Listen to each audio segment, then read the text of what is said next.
I think she's perceived as someone who's going to cause the hospital problems. And this is an easy way for them to sort of threaten her and say, look, if you're going to keep messing with us, we're just going to take away your rights to visitation. And that sounds similar to what you experienced with Terry as well. Right. And it all goes back to, why won't they just give Gary, why won't the county, the hospital, just say, look, Sarah, you want to care for him? Here you go. Right. Here's your husband. Care for him. It would seem to solve the situation. But if they're claiming that Sarah, it wouldn't act in Gary's best interest and isn't fit as a guardian, well, how can they make that claim when they tried to kill him? Right, right. She's the danger. She wants to take him home and take care of him. They were allowed. They tried to kill him, and unfortunately, they were unsuccessful. Mm-hmm. Or Gary would be dead right now. Right. So it just doesn't make sense. I don't know any other way to say it. Right. What can any of us do as far as advocacy? And I know you have an organization as well that people can do research on these cases and legal research, because a lot of people just don't have the money or the resources to get legal help just to take care of their own loved ones. Do you have a website or someplace people can visit for information, not just on Sarah's case, obviously, but this issue in general? Sure. It's terrysfight.org. It's Terry with an I. It's TERRISFIGHT, terrysfight.org. Mm-hmm. Certainly visit our website and call us if you have any questions about these such situations. Be happy to try and answer them for you. But Sarah's biggest need, it's my understanding, is Sarah needs an attorney. Yeah. She does not have an attorney to represent her, and it's very difficult to fight against the county and what's going on here when she doesn't have legal representation. So anybody that could help her as an attorney out there, she could sure use that help.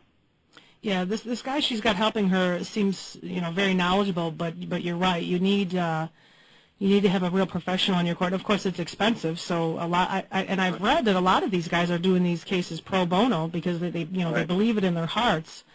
And in Sarah's case, she just seems to be struggling with getting that help. Right. What do you think of?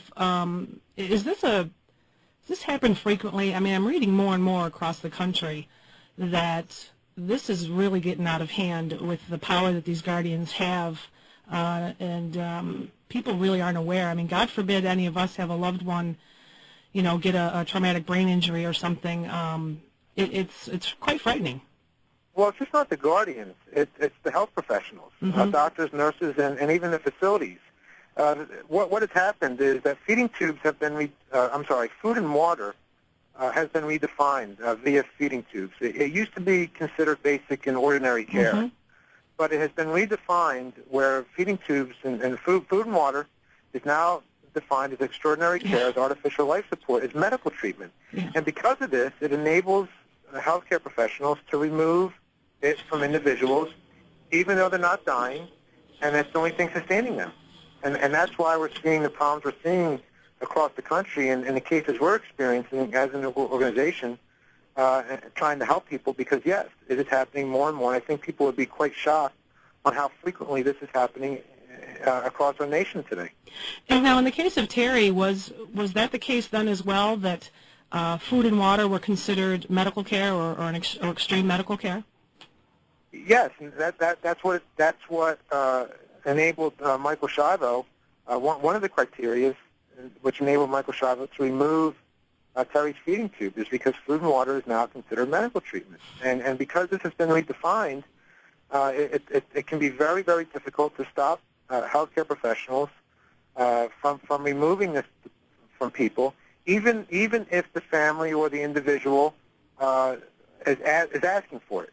So that's what we're up against, and a lot of people don't understand that the hospitals and healthcare professionals have a tremendous amount of power when it comes to decisions regarding food and water.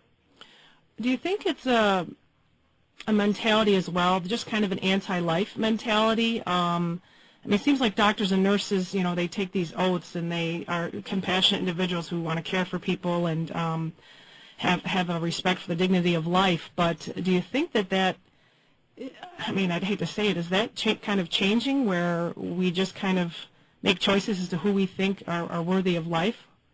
Well, absolutely. There's no doubt. There's a profound prejudice that exists against people with disabilities, people with traumatic brain injuries. We are now making quality of life decisions, whether someone should live or die based on what they can or cannot do, right. On whether they're able to give anything back to society, so to speak.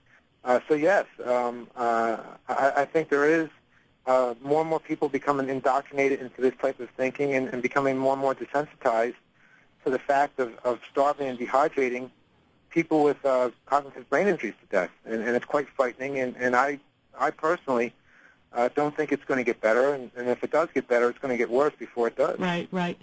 Bobbie, thank you so much for joining me this morning, and the website is terrysfight.org. That's correct. Okay, thank you. Up next, we'll be talking with Sarah Harvey.